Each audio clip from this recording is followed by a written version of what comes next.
Mis Yemek Tarifleri kanalından herkese merhabalar. Bugün sizlerle birlikte evde kolayca yapabileceğiniz orijinal supangile yapacağız.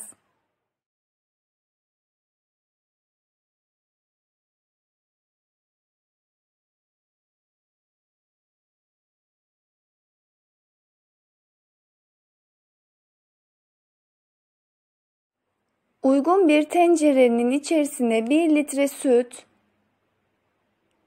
2 adet yumurta sarısı, 6 yemek kaşığı şeker, 3 yemek kaşığı un, 3 yemek kaşığı kakao ekleyip çırpalım.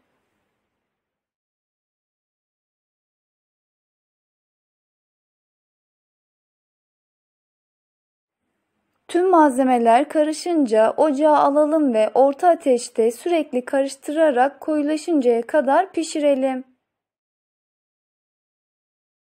Pişen supangilenin altını kapatalım ve içerisine 1 yemek kaşığı tereyağı, 100 gram çikolata ve 1 paket vanilya ekleyip çikolata ve tereyağı eriyinceye kadar karıştıralım.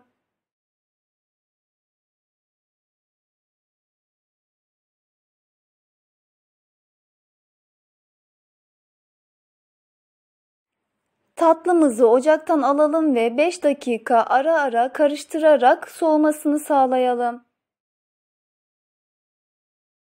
Soğuyan tatlımıza yarım su bardağı buzlu su ekleyelim ve buzlar eriyinceye kadar karıştıralım. Buzlu su eklememizin sebebi supangilenin üzerinin kabuk bağlamasını önlüyor.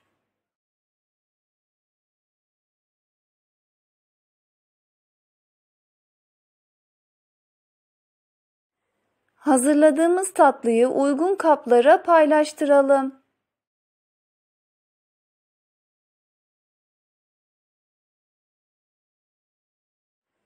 Bu ölçüde 6 kase supangile çıkıyor.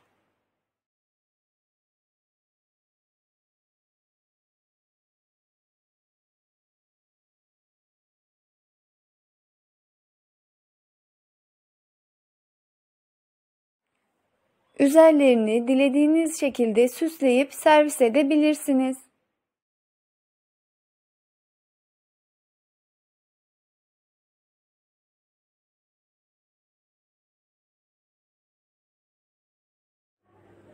Tam tutan ölçüsüyle lezzet garantili tarifimizi denemenizi tavsiye ederim.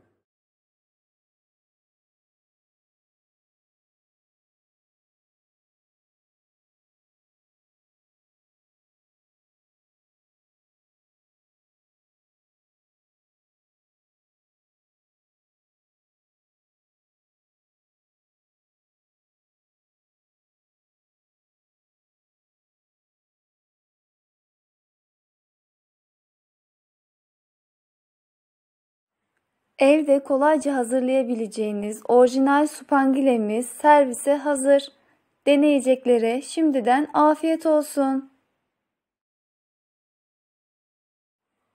Videolarımızı beğeniyorsanız kanalımıza abone olup bize destek olabilirsiniz.